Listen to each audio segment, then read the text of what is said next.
Welcome to study for नौकरी। I am Ranjan Kumar Kalindi. ये general aptitude की क्लास चल रही है। चाहे आप किसी भी कम्पिटिटिव एग्जाम्स की तैयारी कर रहे हो, ये सारे एग्जाम्स के लिए यूज़फुल है। इस क्लास में हम ना केवल कॉन्सेप्ट समझते हैं बल्कि ये भी सीखते हैं कि किस तरह हम क्वेश्चंस को आसानी से कम समय में बना सकें।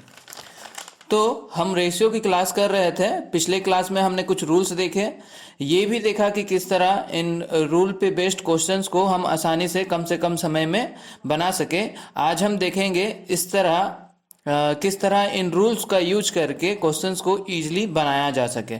और ये सारे क्वेश्चन मैंने प्रीवियस ईयर क्वेश्चन से लिए हुए हैं, ठीक है। So for PDF and more updates please join our Telegram group. इस ग्रुप का लिंक आपको नीचे डिस्क्रिप्शन बॉक्स पे मिल जाएगा, वहां से जाकर आप इसे ज्वाइन कर सकते हैं। यहाँ पर आपको PDF और नोट्स अवेलेबल करा दिए जाएंगे, ठीक है। चलो शुरू करते हैं। रेशियो चैप्टर में एक और कॉन्सेप्ट बचा हुआ था कि किस तरह हम किसी भी वैल्यू को उसके रेशियो के आधार पर बांटें। तो पहले इसे समझ लेते हैं इस क्वेश्चन से, फिर आगे देखेंगे कैसे रूल्स का यूज करना है, ठीक है। तो देखो क्या कह रहा है क्वेश्चन में कह ये रहा है कि डिवाइड ₹672 इन द रेशियो 5:3।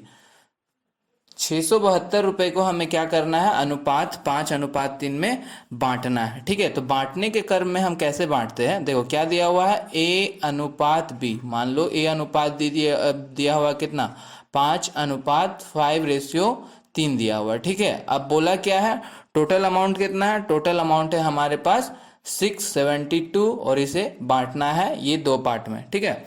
तो जब हम क्या करते हैं, सबसे पहले कि A के लिए ए के लिए हमें कैलकुलेट करना है जब, तो सबसे पहले तो क्या करो, ये दोनों को ऐड कर लो।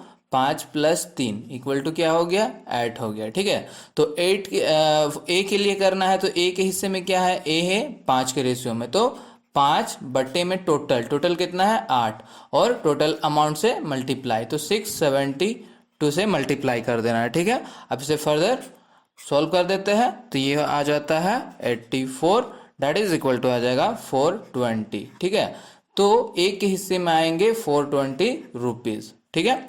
अब बी का देखते हैं, तो फॉर बी के लिए, बी का जब कैलकुलेट करना है तो बी का क्या है, 3 है। टोटल कितने पे, 8 पे, कितना अमाउंट है 672, तो 8 से फर्दर इसको डिवाइड करेंगे तो 84, दैट इज इक्वल टू हो जाएगा 252 रुपीज। तो ए के हिस्से में आएगी 420 रुपीज और बी के हिस्से में आएगी 252 rupees, that is option A जो है हमारा करेक्ट हो जाएगा, ठीक है। तो जब भी डिवाइड करना हो कुछ अमाउंट को, कुछ वैल्यू को रेशियो के आधार पे बांटना हो, तो इस तरह से हम लोग उसे डिवाइड करेंगे, ठीक है। अब चलो रूल्स बेस्ड क्वेश्चन देखते हैं और किस तरह उसे सॉल्व करते हैं, ठीक है। क्या दिया हुआ क्वेश्चन में, if ₹7/2 be divided into 3 parts proportional to 1/2:2/3:3/4, then the first part is, क्या कह रहा है, अमाउंट दिया हुआ है 782 रुपए और इसे 3 भाग में बांटा गया है, 1/2 अनुपात 2/3 अनुपात 3/4 के अनुपात में बांटा जाए, तो पूछ रहा है कि पहला भाग क्या होगा, ठीक है। अब देखो रेशियो क्या दिया हुआ है, A/B/C है, ठीक है। और क्या दिया हुआ 1/2:2/3:4, ठीक है। हमने पिछले क्लास में सीखा था किस तरह रेशनल नंबर को रेशियो में निकालना है। तो कैसे करते हैं, पहला स्टेप क्या है, सबसे पहले तो इसका एलसीएम ले लेना है। नीचे वाले का एलसीएम ले लेंगे, क्या हो जाएगा 2, 3 और 4 का हम एलसीएम ले लेते हैं। तो एलसीएम इक्वल टू क्या आ जाएगा, एलसीएम इसका निकाल ले तो आ जा रहा है 24, ठीक है। अब फर्दर सॉल्व करते हैं, 24 दैट इज इक्वल टू, यहाँ पे आ जाएगा क्या 2, सो 12 इज टू 24, 3 ये हो जाएगा आपका 16 और यहाँ पे हो जाएगा 18, ठीक है। तो ये हो गया, और जो ये ऊपर वाला वैल्यू होता है वही हमारा क्या होता है, रेशियो होता है। तो यहाँ से हमारा रेशियो क्या आ गया, A/B/C, क्या आ गया 12:16:18, ठीक है। तो इसे फर्दर क्रॉस करते हैं और कटेगा तो ठीक है, कट रहा है, 2 के टेबल से काटते हैं, ये क्या आ जाएगा 6, ये 8:9, ठीक है। तो हमारा क्या है, रेशियो निकल के आ गया ए अनुपात बी अनुपात सी का वैल्यू क्या आ गया, 6:8:9 हमारा वैल्यू आ गया। ठीक है, ये वैल्यू आ गया। अब क्या करने बोला है, हमें बोला है पहला भाग पूछा है। ठीक है, तो पहला भाग पूछा है, बांटना है, मतलब कि पहले बांट के देखेंगे कि तीनों के हिस्से में कितना आ रहा है, उससे हमें पता चल जाएगा कि ए के हिस्से में कितना आ रहा है। तो जस्ट हमने अभी पिछले क्वेश्चन में देखा कि कैसे इसे सॉल्व करना है। तो सबसे पहले इन तीनों को ऐड कर लेते हैं, 6 + 8 + 9 दैट इज इक्वल टू क्या हो जाएगा, 6 + 8 + 9 इक्वल टू हो जा रहा है 23। ठीक है, 23 आ जा रहा है, 23 आ गया। अब क्या करना है, 4a पहला भाग पूछा है, मतलब a के लिए बोला है, a का शेयर कितना आएगा, a के हिस्से में क्या आ रहा है, a का क्या है 6 है, डिवाइडेड बाय टोटल कितना आया 23 इंटू अमाउंट कितना है, अमाउंट हो गया 782। ठीक है, फर्दर इसे क्रॉस कर देते हैं तो क्या आ जाएगा, ये आ जा रहा है 34 बार में जाएगा, तो ये हो गया हमारा 6 × 34 दैट इज इक्वल टू 204 जो है हमारा आंसर निकल के आ जाता है, 204 दैट इज ऑप्शन बी जो है हमारा राइट आंसर हो जाएगा। ठीक है, तो पहला भाग पूछा था इसलिए ए का शेयर हमने निकाला। अगर दूसरा भाग पूछता है या तीसरा भाग पूछता है या कुछ, तो फर्दर बी और सी के लिए भी इसी तरह कैलकुलेट करते हैं। ठीक है, अगर बी के लिए पूछता है, दूसरा भाग पूछता है, तो 4b के लिए क्या हो जाता है, बी के लिए हो जाता है 8 divided by 23 into 782 that is equal to ये दैट इज इक्वल टू आ जाता है 8 × 34 272। और सी के लिए पूछता है, यानी कि तीसरा हिस्सा पूछता, तो तीसरा हिस्सा के लिए क्या करते हैं, तीसरा हिस्सा के लिए करते 9/23 into 782 that is equal to 9 × 34 306 हमारा निकल के आ जाता है। ठीक है, तो तीनों भाग में इस तरह से बांटा जाता है और जिस भाग का पूछे वो आपको निकालना है। चलो आगे देखते हैं, नेक्स्ट क्या है, नेक्स्ट क्वेश्चन है, the sum of 3 number is 116, the ratio of first to the second is 9:16 and the second to the third is 4:1, the second number is. क्या कह रहा है कि तीन संख्याओं का योग 116 है। ठीक है, पहली तथा दूसरी संख्याओं का अनुपात 9:16 दिया हुआ है तथा दूसरी तथा तीसरी संख्या का अनुपात दिया हुआ है 4:1। तो पूछा है दूसरी संख्या क्या होगा। ठीक है, तो सबसे पहले हमें क्या करना पड़ेगा, सबसे पहले हमें अनुपात निकालना पड़ेगा। तीन वैल्यू यहाँ पे ए बी और सी, मतलब फर्स्ट नंबर सेकंड नंबर और थर्ड नंबर की बात की गई है। ठीक है, तो देखो क्वेश्चन में क्या है, क्या रहा, the ratio of first to second. ठीक है, फर्स्ट टू सेकेंड, पहली तथा दूसरी का अनुपात दिया हुआ 9:16 दैट इज, मान लो पहला हम ए मान लिए और दूसरा को बी मान लिए, तो फर्स्ट टू सेकेंड रेशियो दिया हुआ क्या 9:16। अब क्या बोला, सेकेंड टू थर्ड मतलब दूसरी और तीसरी का अनुपात दिया हुआ, दूसरी और तीसरी, दूसरा मतलब B:C का क्या दिया हुआ 4:1 दिया हुआ। ठीक है, अब पिछले क्लास में हमने एक रूल्स में पढ़ा था कि किस तरह इसे A:B:C में बांटा जाए। तो कैसे करते हैं हम लोग, कौन सा कॉन्सेप्ट सीखे थे, उल्टा एन का कॉन्सेप्ट सीखे थे। उल्टा एन का कॉन्सेप्ट कैसे करते हैं, 9:16 और 4:1। अब इसे उल्टा एन कर दे रहे हैं, उल्टा एन, इसे मल्टीप्लाई करना है, इसे मल्टीप्लाई करना है, इसे मल्टीप्लाई करना है। तो यहाँ से क्या आ जाएगा हमारा A:B:C equal to 9 × 9 × 4, 9 × 4 equal to क्या हो जाएगा 36 अनुपात, अब क्या करेंगे 4 × 16, 4 × 16 दैट इज इक्वल टू 64 और 16 × 1 दैट इज इक्वल टू 16। ठीक है, अब ये फर्दर अगर कट रहा है तो काट दो, किससे कट रहा है, ठीक है 4 का टेबल से जाएगा, तो ये आ जाएगी क्या 9, ये आ जाएगा 16 और ये आ जाएगा 4 × 4 दैट इज 16। तो A:B:C हमारा क्या निकल के आ गया 9:16:4 ये आ गया। अब हमें क्या करना है, हमें बोला है कि 116 इन दोनों का सम जो है इसमें दिया हुआ है, तीन संख्याओं का योग दिया हुआ है 116। ठीक है, तो देखो अब इसे कैसे करना है, क्या हमारा आ गया रेशियो आ गया A B और C का रेशियो आ गया 9:16:4। ठीक है, तो अगर हम ये लोग का योग निकाले, ये लोग को जोड़ दे तो क्या होगा 9, ये लोग को अगर जोड़ दे तो 9 + 16 + 4 दैट इज इक्वल टू क्या आ जा रहा है, 9 प्लस 16 प्लस 4 इक्वल टू आ जाता है कितना, 29 आ जा रहा है। ठीक है, 29 आ जा रहा है, 29 आ जा रहा है। हमारे हिसाब से रेशियो का योग जो है वो आ रहा है 29, पर हमें क्वेश्चन में क्या बोला है, क्वेश्चन में बोला है कि तीन संख्याओं का योग जो है वो 29 नहीं है, सम दिया हुआ है 116।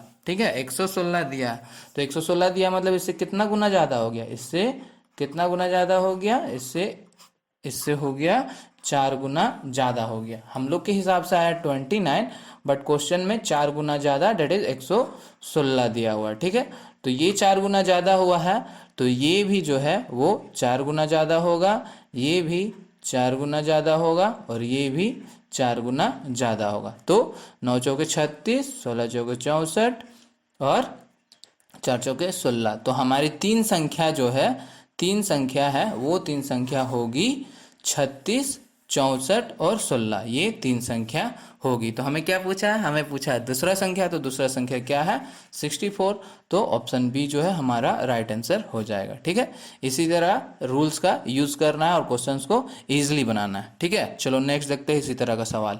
नेक्स्ट क्या है, the sum of three number is 39, the ratio of second to third is 4:3 and the first to the third is 4:2, the third number is. ठीक है, सेम क्वेश्चन है उसी तरह का। क्या कहा, तीन संख्याओं का योग दिया हुआ है 39, दूसरी तथा तीसरी संख्या का अनुपात 4:3 है तथा पहली तथा तीसरी संख्या का अनुपात 4:2 है, तो दूसरी संख्या क्या होगी। ठीक है, देखो इसमें देखना क्या दिया हुआ है, इसमें क्या बोला, the ratio of second to third, second to third मतलब B.C, B अनुपात C, दूसरी तथा तीसरी का अनुपात दिया हुआ 4:3। ठीक है, और क्या दिया हुआ है, और दिया हुआ है and the first to the third, first to the third पहली और तीसरी का अनुपात दिया, पहली करने का मतलब A और तीसरा मतलब C का अनुपात दिया हुआ क्या, 4:2 दिया हुआ है। ठीक है, अब इसमें भी उल्टा एन कॉन्सेप्ट लगाना है, बट उल्टा एन कॉन्सेप्ट लगाने से पहले मैंने क्या बोला था कि यहाँ पे जो टर्म रहेगा वो टर्म यहाँ पर भी होना चाहिए। तो यहाँ पर तो A अनुपात C है, तो इसे हम क्या करेंगे, इसे फर्दर चेंज करके क्या लिखेंगे, C अनुपात A लिखेंगे। तो C का वैल्यू क्या है 2 और A का वैल्यू क्या है 4। अब क्या हुआ, ये C और ये C दोनों एक ही टर्म है, ये दोनों एक ही टर्म हो गया। ठीक है, अब इस पे उल्टा एन कॉन्सेप्ट लगाते हैं, तो उल्टा एन कॉन्सेप्ट लगाते हैं क्या हो जाएगा, 4:3 और 2:4। अब इसमें फिर से उल्टा एन कर दे रहे हैं, उल्टा एन मीन्स मल्टीप्लाई मल्टीप्लाई, तो सॉरी यहाँ पे A:B नहीं होगा, यहाँ पे क्या होगा, B:C:A होगा। ठीक है, तो B:C:A होगा। ठीक है, तो क्या हो जाएगा, अब क्या, अब इसे कैलकुलेट कर देते हैं, 4 × 2 क्या हो जाएगा 8 और 2 × 3 इक्वल टू 6 और 3 × 4 इक्वल टू 12। ठीक है, तो ये वैल्यू आ गया, ये वैल्यू आ गया। अब इसे क्या करते हैं, इसे अरेंज कर देते हैं वन सिक्वेंसली, तो A:B:C, A:B:C इक्वल टू क्या हो जाएगा, A:B:C इक्वल टू हो गया हमारा 12 B है 8 और ये है 6। ठीक है, अब इसे फर्दर 2 के टेबल से जा रहा है, तो 2 के टेबल से काट देते हैं, ये हो गया हमारा 6, ये हो गया हमारा 4, ये हो गया हमारा 3। ठीक है, ठीक है, तो अब क्या करना है, अब बोला सम इज 39, तो टोटल कितना आ रहा है, टोटल आ रहा है 6 4 10 और 13। ठीक है, 6 + 4 + 3 इक्वल टू क्या आ रहा है, टोटल जो आ रहा है, टोटल सम आ रहा है 13 आ रहा है, 13 आ रहा है, तीनों का योग क्या आ रहा है 13 आ रहा है। पर क्वेश्चन में क्या बोला है कि 13 नहीं है, 13 नहीं है, समेशन कितना दिया हुआ, 39 दिया हुआ है, 39 दिया हुआ है, मतलब कितना गुना ज़्यादा है, 39/13 दैट इज इक्वल टू इनसे 13 से 3 गुना ज़्यादा है। ठीक है, अब 3 गुना ज़्यादा है तो क्या होगा, पहला संख्या भी 3 गुना ज़्यादा होगा, दूसरा संख्या भी 3 गुना ज़्यादा होगा और तीसरा संख्या भी 3 गुना ज़्यादा होगा। That is 6 × 3 equal to 18, 4 × 3 equal to 12 और ये 9। ठीक है, तो हमें क्या पूछा, हमें तीसरा संख्या पूछा है, तो सॉरी दूसरा संख्या अच्छा तो थर्ड नंबर, यहाँ पे थर्ड नंबर पूछा है, यहाँ दूसरा संख्या पूछा है। क्वेश्चन थोड़ा मिस्टेक हो गया टाइप करने में। ठीक है, तो अगर जो भी पूछे, अगर दूसरा संख्या हिंदी के हिसाब से देखे तो दूसरी संख्या हो जाएगी 12, और इंग्लिश में थर्ड नंबर हो जाएगी 9। ठीक है, तो इसके लिए 9 और इसके लिए 12, ऑप्शन बी। ठीक है, जो भी पूछे वो करना है। ठीक है, तो इसी तरह रूल्स का यूज़ करके क्वेश्चन को ईजी बनाना है। चलो नेक्स्ट देखते हैं फर्दर। और एक क्वेश्चन है, ₹7200 are to be divided amongst A, B and C is such a way that 3 times share of A is equal to 4 times share of B is equal to 6 times share of C. What will be the difference between share of A and C? A and C का difference पूछा है। ठीक है, तो क्या बोला question में कि 72,000 रुपीज़ को A, B और C में विभाजित किया गया कि A का 3 गुना शेयर जो है B के 4 गुने शेयर के बराबर है, जो C के 6 गुने शेयर के बराबर है। तो कह रहा है A तथा C के शेयर का क्या अंतर होगा। ठीक है, क्या बोला क्वेश्चन में, देखो क्या बोल रहा है, बोल रहा है कि A का 3 गुना शेयर B के 4 गुने शेयर के बराबर है।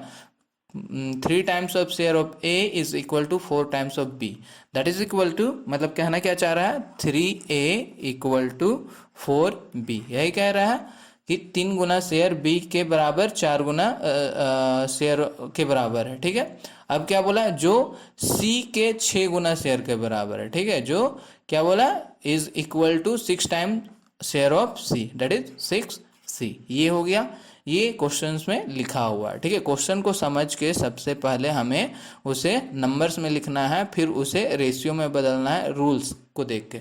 तो इस तरह जब इक्वल वाला कॉन्सेप्ट आता है तब हम लोग रूल्स को फॉलो करते हैं। अगर तो इसे कैसे चेंज करते हैं, इसे चेंज करने के लिए सबसे पहले एलसीएम लेना है।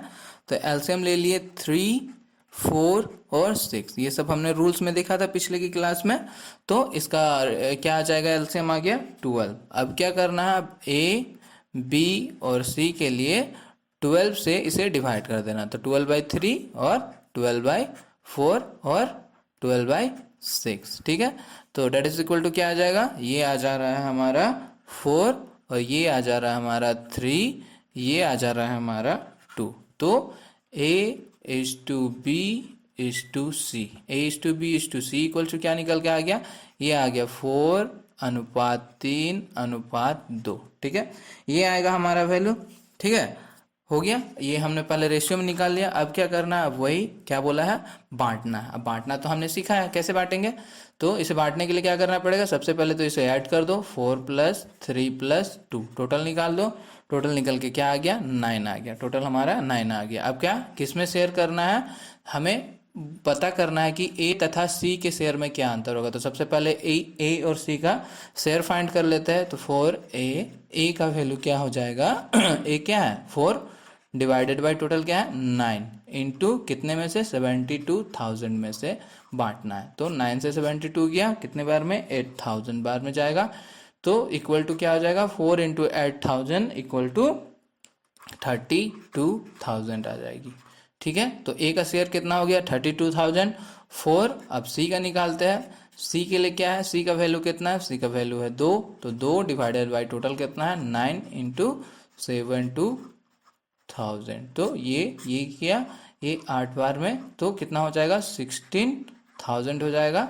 तो A का शेयर आ गया हमारा 32,000 और C का शेयर आ गया 16,000। तो अब कहा बोला है the difference between A and C, A and C का डिफरेंस निकालना, डेट इज A - C करने को कहा है। तो A - C कर दे तो 32,000 और -16,000 को अगर माइनस करें तो वैल्यू क्या आता है 16,000 आता है। तो ये जो है हमारा क्या आ जाएगा, आंसर आ जाएगा। डेट इज ऑप्शन बी जो है वो हमारा आंसर आ जा रहा है यहाँ से। ठीक है, तो इसी तरह क्या करना है, जो हमने रूल सीखा है वो रूल से क्वेश्चन को इजीली हैंडल करना है और कम से कम समय में इजीली कैलकुलेटिव करके बनाना है, ज़्यादा मोर कैलकुलेटिव नहीं करना है। ठीक है, तो रूल्स को ध्यान रखना है, जो इससे पहले वाला वीडियो में देखे वो रूल्स को बहुत ही ध्यान में रखना है, क्योंकि ये चैप्टर जो है रेशियो फर्दर आने वाली चैप्टर्स में बहुत ही ज़्यादा यूज होगी। ठीक है, इन रूल्स को, तो इन रूल्स को याद रखना है। ठीक है, अब देखो क्वेश्चन ऑफ द डे है, इस क्वेश्चन को सॉल्व करो, इसका नीचे जाके आंसर दो कमेंट बॉक्स में, ठीक है। ये कल हमने शायद रूल्स में पढ़ा था, ठीक। चलो ठीक है, so thank you for watching and अच्छा लगे तो सेशन को लाइक कर देना। अभी तक सब्सक्राइब नहीं किया है तो चैनल को सब्सक्राइब कर लो, ताकि आप हमारे साथ आगे भी बने रहें और ज़्यादा से ज़्यादा अपने फ्रेंड सर्कल में इसे शेयर करो।